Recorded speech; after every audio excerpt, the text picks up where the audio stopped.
Hey y'all, it's Shanice, and this is your weekly astrology forecast for February the 23rd through March the 1st, 2026. And this is a collective read. I'm going to keep it very practical, what you can expect, what to do with it, and what to avoid. This week is kind of like a turning point week. We're in eclipse season. Mercury Retrograde is starting this week. And next week we have a lunar eclipse in Virgo.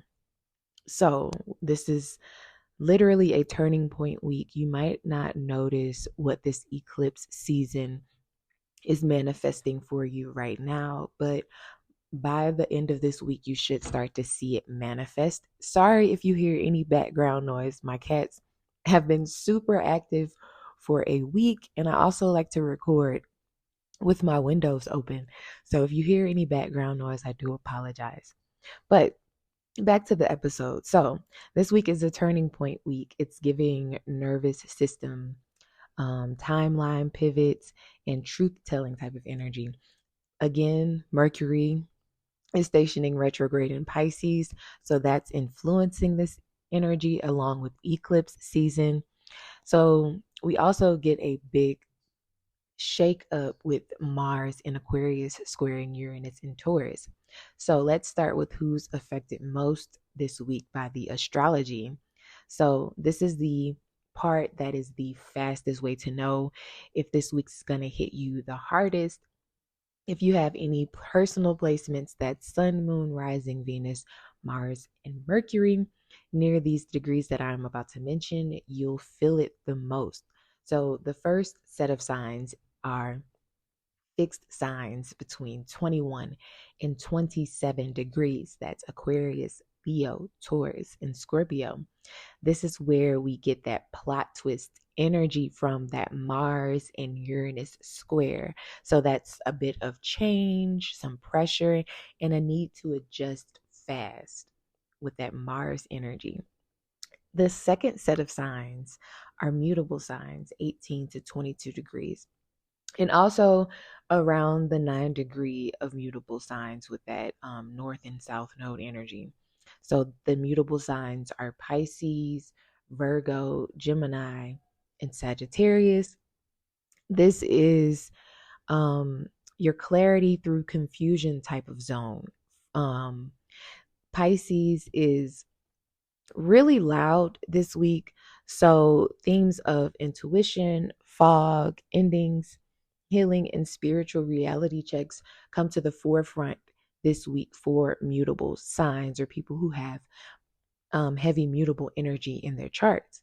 Now, the second set of signs are cardinal between 0 and 1 degree. I would even go as far as 7 degrees cardinal.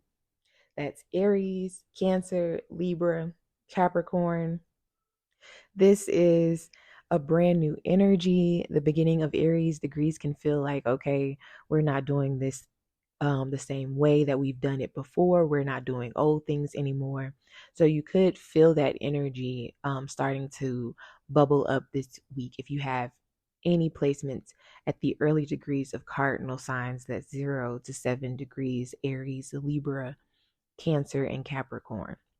I also want to mention about the America's Next Top Model documentary. I was a huge fan as a teenager when it first was released. I actually auditioned the year that I graduated high school, which was 2009. And honestly, that's when I found out that I was kind of short compared to like runway models.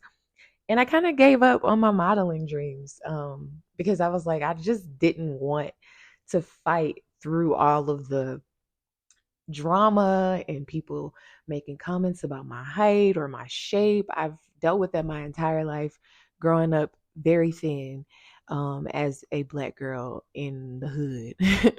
So I didn't really want to deal with the drama. And once I realized that I was short, I was kind of like, well, if I don't get past the first auditions, then I'll just give up on my modeling dreams, to be honest. It wasn't something that I was like really obsessed with It was something that people told me in passing a lot when I was younger, like, oh, you should model, you should model. But I think that was just because where I come from, a lot of girls aren't thin and they aren't like super skinny. So I think that's why I got a lot of comments about me modeling, and that's what like honestly influenced me to audition. But I look back on the episodes. I haven't watched America's Next Top Model honestly since I was a teenager. And I look back on some of the clips and I'm like, wow, times were really, really different back then. I honestly feel like existing back then was kind of like living in a constant humiliation ritual because so many things were normalized. A lot of people didn't speak up when it came to the underdogs, and a lot of people were just okay with the toxicity in our society, so they didn't really like say anything. um and now it's just interesting to see the conversation about America's Next Top Model. And it's honestly, I understand why people are upset with the way that things were handled on the show, but it is reality TV. Times were different, and we can move forward knowing that we don't need to do those things anymore. So, will things change as far as reality television goes? I'm not sure. But I say all of that to say, like, that was a long spiel, but I say all of that to say, I looked at Tyra Banks' chart, and just at a quick glance, I saw that she was a Sagittarius, and she also had Aries placements at the early degrees of Aries. So I believe she had her moon placement. I'm sorry, I don't have my notes pulled up, but I believe she had her moon placement at the early degrees of Aries. She also has her, I believe, her North and South Node both in like Sagittarius, or Aries. I cannot remember. I'm so sorry. I should have had my notes pulled up. But I say all of this to say that early degree of cardinal energy, so 0 to 7 degrees, we're starting to see that in our society with the influential people in our lives, such as Tyra Banks. That Aquarius energy rules, you know, popularity contest and the way that society thinks. It's social group think. So to see this conversation come up literally during the Aquarius partial solar eclipse at 28 degrees was kind of like, wow, like the astrology was very literal when it came to that. And I want to say, I think Tyra Banks um North Node is at 28 degrees, or like one of her placements is at the degree that the partial solar eclipse in Aquarius had hit. So it honestly started to manifest as a lot of people coming for her, and her alone. Tyra is a Sagittarius, so she's a fire sign, and she's honestly probably the type of person that tries to see the good in everything and, ignore negative things. So I don't know. It's interesting to see how this eclipse season with Aquarius now, the north and south node eventually moving into Aquarius in the next couple of months. It's interesting to see how this might manifest for her. And with her moon placement being activated, I'm curious to see how that might be affected as well. But yeah, that was just my little America's Next Top Model and astrology spiel. But if you do not know the degrees in your natal chart, it's okay. You can listen to this podcast and hear the themes and see how it's manifesting in your life. I do encourage you to look at your natal chart and start learning your placements and the degrees. This is how you track the astrology when you listen to these podcasts. You start to see how it's manifesting for you and what to do with that energy, how it's talking in your birth chart, understanding where the placements and the degrees are, and the houses these placements sit in for you will help you understand the patterns and cycles that you are in your life. Now, the big three themes of this week, starting with theme number 1, is Mercury stationing retrograde in Pisces. So Retrogrades are all about reviewing, redoing, and rethinking, recalibrating. It's not really a time where you want to start anything, launch anything that you have not been working on for at least a couple of months. So this is not the week to force any clarity, with especially with Mercury in Pisces. It's in detriment right now. So it's a bit unclear, ungrounded, it's foggy, you might not really see things clearly right now. It's best to just really ground yourself in your intuition. And with so many placements in Pisces, with this Mercury retrograde, and we're in eclipse season, it's really good to focus on things that you feel emotionally drawn to, you feel spiritually connected to. So, Mercury retrograde is stationing this week, and it could show up as like tech glitches, miscommunication, brain fog, delays, and schedule changes. So, some practical translations for this energy is to double check the details, leave a little wiggle room or like some buffer time. Don't assume people understand you or understood what you were saying to them. Write things down.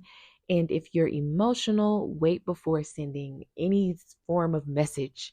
For me personally, how Mercury, I guess, I don't know, but like this, it's so many placements in my 12th house right now.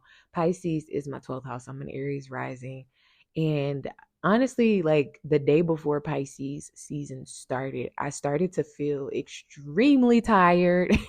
I did not want to do anything. I started a garden series on my YouTube channel, and I've literally been waiting for my tap roots for the seeds, and they aren't budging. So I have to try some new ways, and it's literally put in my schedule back because I thought I would have some tap roots next last week, but hopefully this week I get back on track.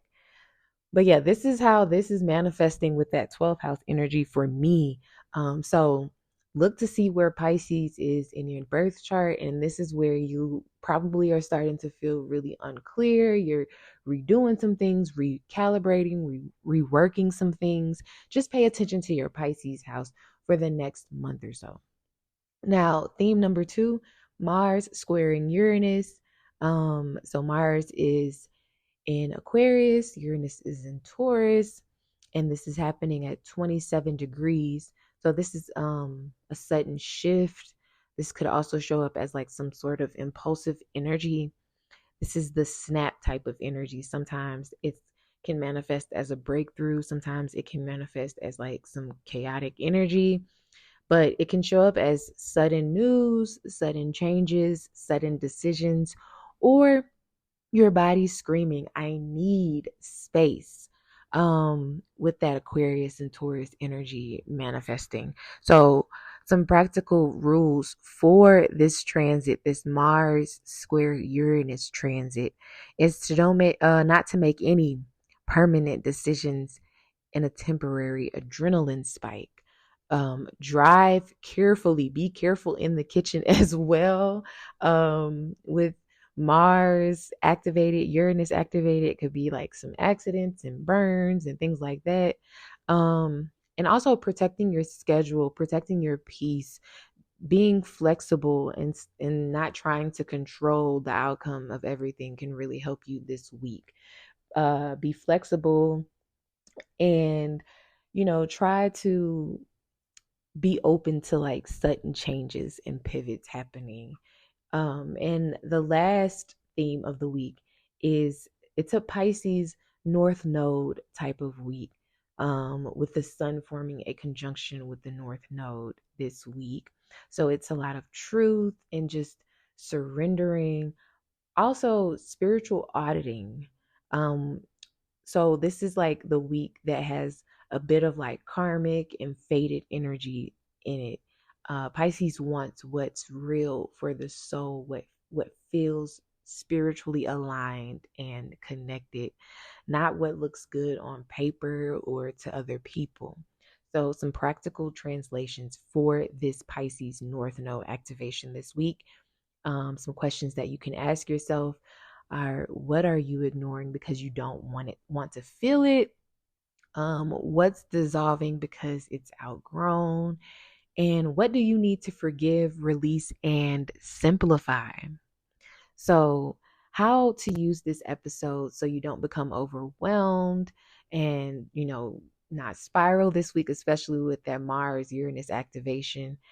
Choose one priority that's your main focus, one boundary that you are not doing anymore, and one nervous system support for you this week, such as like telling yourself no doom scrolling. The moment you catch yourself doom scrolling, like turn your phone off and like put it in a drawer or something. Another nervous system support could be, taking walks, making sure your sleep schedule is, down packed, and also making sure you're eating and taking care of your body, really grounding yourself in your body. That's how you stay grounded during this Mercury stationing retrograde and Mars Uranus activation this week. Now, let's get to the day by day breakdown. Starting with Monday, the Taurus moon will meet with Mercury and Uranus. So, Monday is actually a pretty useful but kind of like edgy type of day. The moon is sextiling Mercury earlier in the day. So, it's good for like practical planning, writing, budgeting, making lists, meal prepping or planning, and getting organized. And then later in the morning, the moon will square Mars, and this can be irritability, some sort of impatience, people feeling reactive. And later in the afternoon, the moon will form a conjunction with Uranus and Taurus. So this can be like surprise changes, last minute pivots, unexpected news, like I need to change my mind type of energy. And then the moon will enter Gemini later in the day and form sextiles to Neptune and Saturn now in Aries. So the mind is active, but reality checks are starting to manifest. So the best way to use Monday is to plan and prep early. Expect some sort of pivot in the middle of the day and keep your plans flexible. Watch out for being stubborn, making impulsive decisions, spending, or reacting emotionally just to regain control of your situation. For me, I was supposed to go to the dentist this morning, and literally my alarm, I kept snoozing it and I overslept. So I wasn't able to go to the dentist. It was kind of like a last minute appointment. Somebody canceled and they called me and was like, "Hey, can you come early in the morning?" And honestly, I should have told them no, because I've literally been feeling extremely exhausted since Pisces season started. But honestly, I just be going with the flow sometimes. I was feeling good and I was like, yeah, I think I can make it. And honestly, I should have known. I should have known that I was not going to be able to make it. So that's how that moon square, like Mars this morning, affected me. So look to see where this is happening for you, and it'll show you how it was manifesting for you. Now on Tuesday, the moon is in Gemini, and this is the first quarter moon phase. So Tuesday is a bit mental. It's lots of thoughts, lots of opinions, lots of conversations with others. So if you are the type of person to doom scroll and argue with people online, Tuesday might be the day where you want to step back and not do that.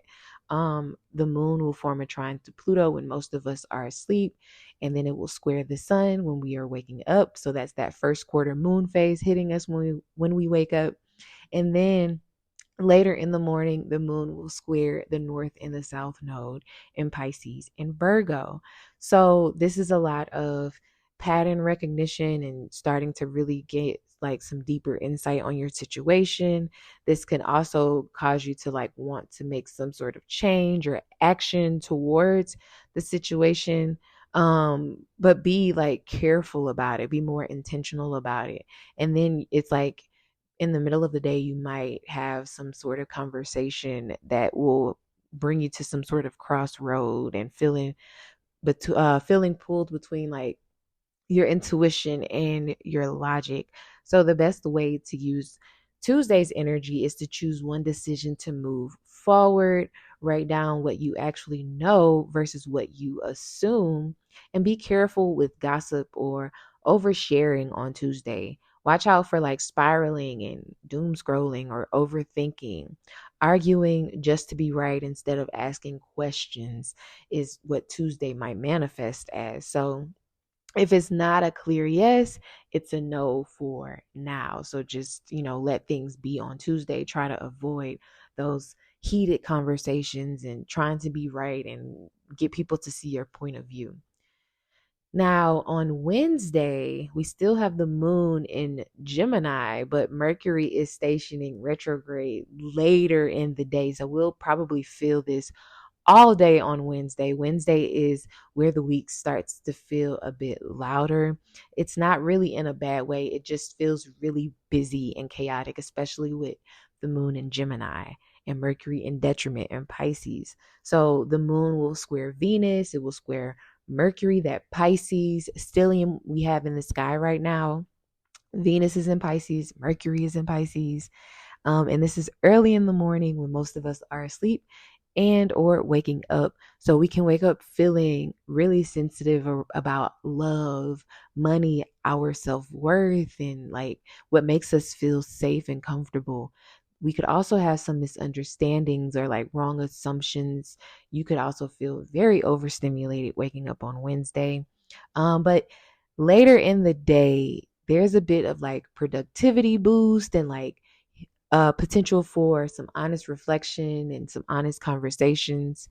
Um, so just keep that in mind on Wednesday, because later in the afternoon, the moon in Gemini, after it has all of those uncomfortable conversations with the Pisces stellium, it will start to talk to Chiron and Mars before it enters Cancer. So that's that productivity and like channeling things intentionally and having those healing conversations on Wednesday. And then the moon will enter Cancer when most of us are getting ready for bed. So right before we get ready for bed or going to bed, we might feel a bit emotionally sensitive. You might actually feel really, really tired after having those honest conversations. Or if you felt overwhelmed or overstimulated on Wednesday, by Wednesday night, you may feel really exhausted and you might get some of the best sleep of your life. But when we are going to sleep as well, Mercury will be stationing retrograde. So the best way to use Wednesday's energy is to really keep the day simple, back up your work, confirm times and your plans.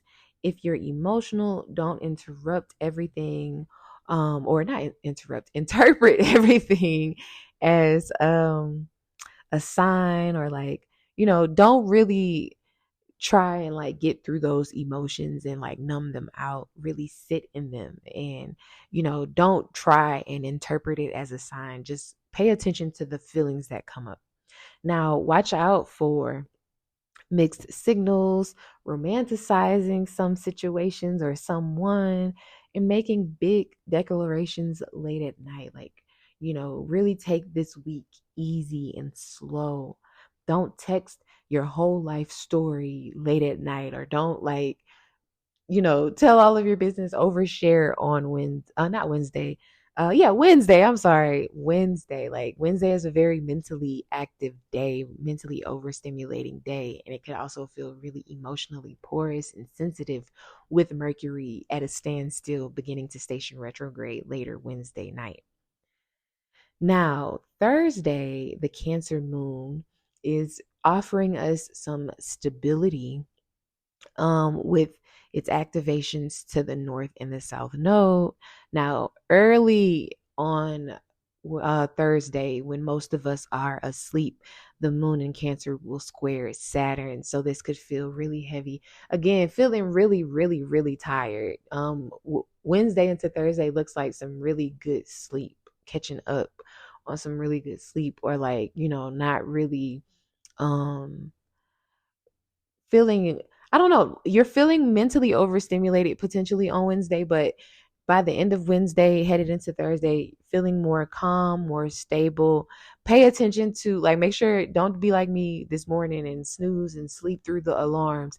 that's what Wednesday into Thursday is giving, like oversleeping. So give yourself some leeway, give yourself some time. And if you are late for work or late for something, don't be so hard on yourself. Pay attention to your body. Your body is probably telling you to rest. So Thursday, with that moon in Cancer squaring Saturn in Aries, this is feeling really heavy in your body, feeling really tired, emotionally serious as well. But then in the afternoon on Thursday, the moon in Cancer will form a trine to the sun in Pisces. So your mood starts to steady a bit.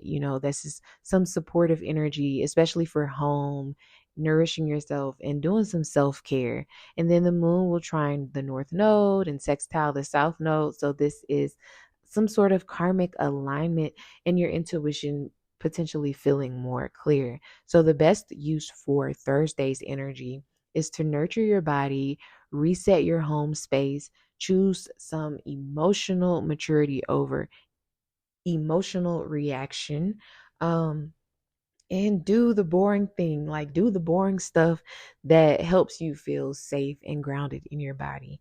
Now, watch out for taking things too personally on Thursday, emotionally withdrawing instead of creating healthier boundaries. On Thursday, it looks like a really sensitive day headed or week headed towards the end of the week.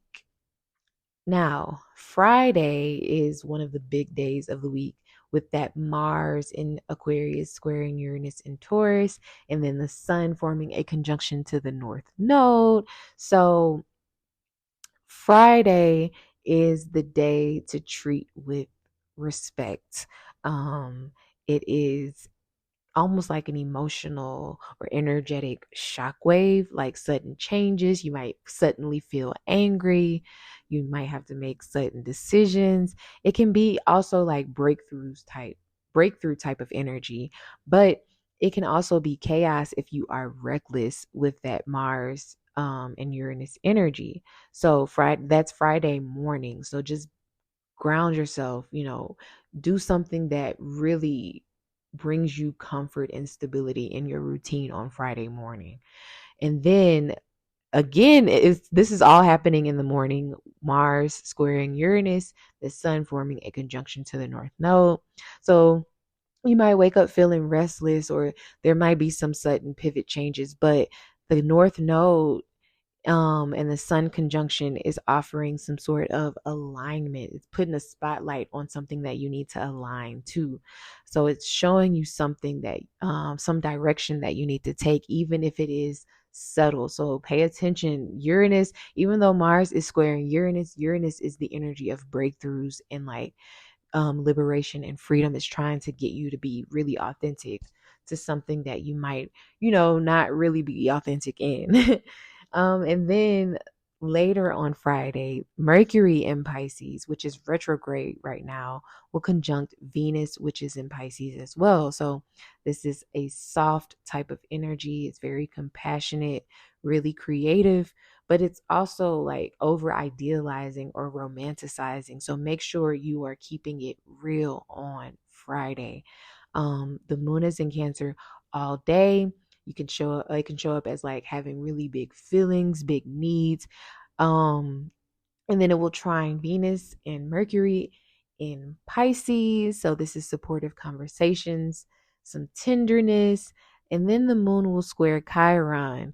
And this is sensitivity and triggers and, belonging and wanting to feel safe.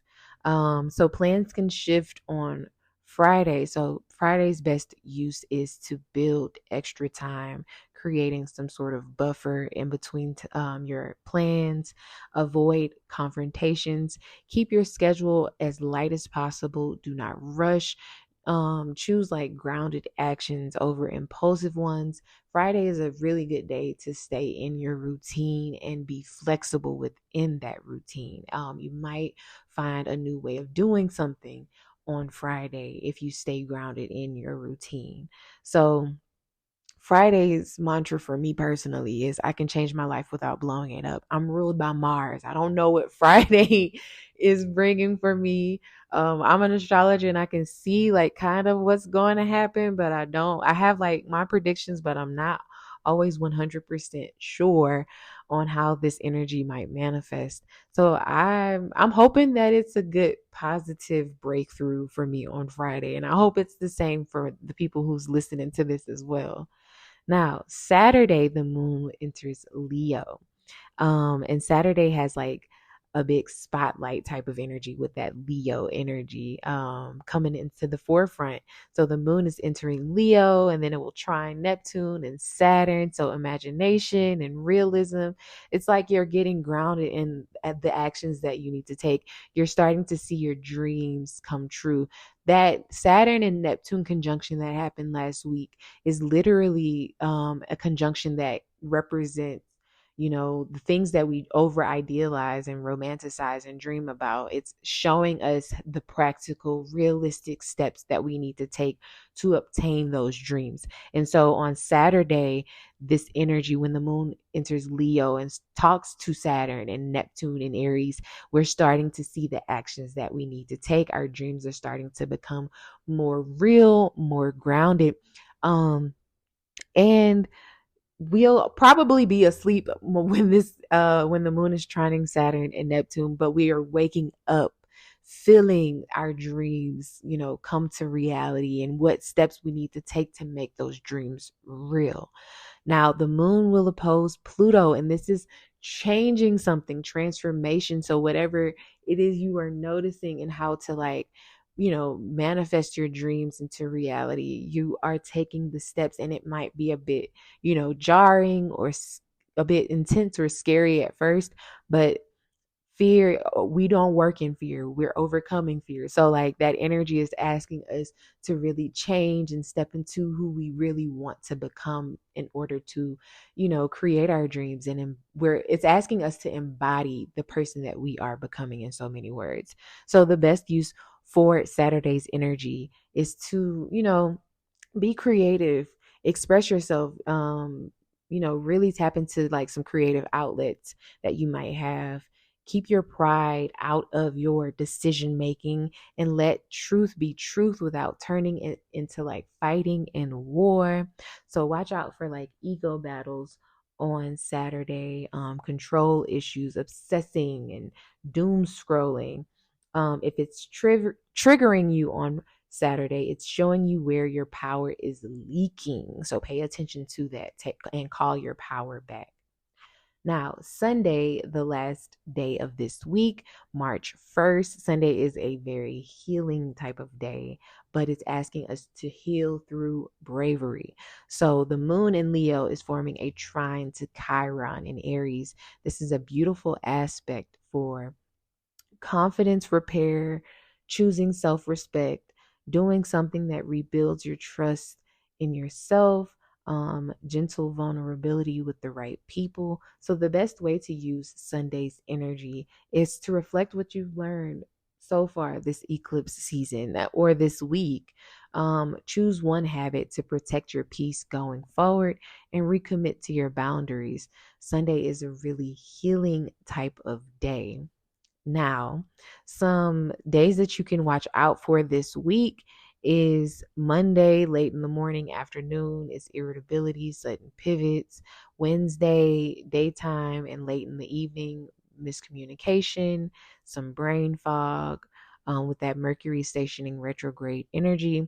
And then Friday morning and Saturday morning with that Mars squaring Uranus, and the moon opposing Pluto. This is power struggles, and it's asking us to slow down, be more mindful, and don't force outcomes in the situation on Friday and Saturday morning.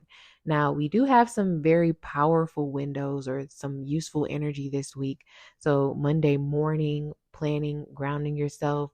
Thursday, Friday, and Sunday. So Thursday midday, Friday midday, and Sunday evening is really good for clarity and alignment, and also healing through supportive conversations. It can help repair that confidence, that confidence wound that you might have. Now, that's the end of this week. It's a very mental week, mental movement, emotional sensitivity. Mercury is stationing retrograde, and then we have that big Mars and Uranus shakeup at the end of the week with the North Node being activated.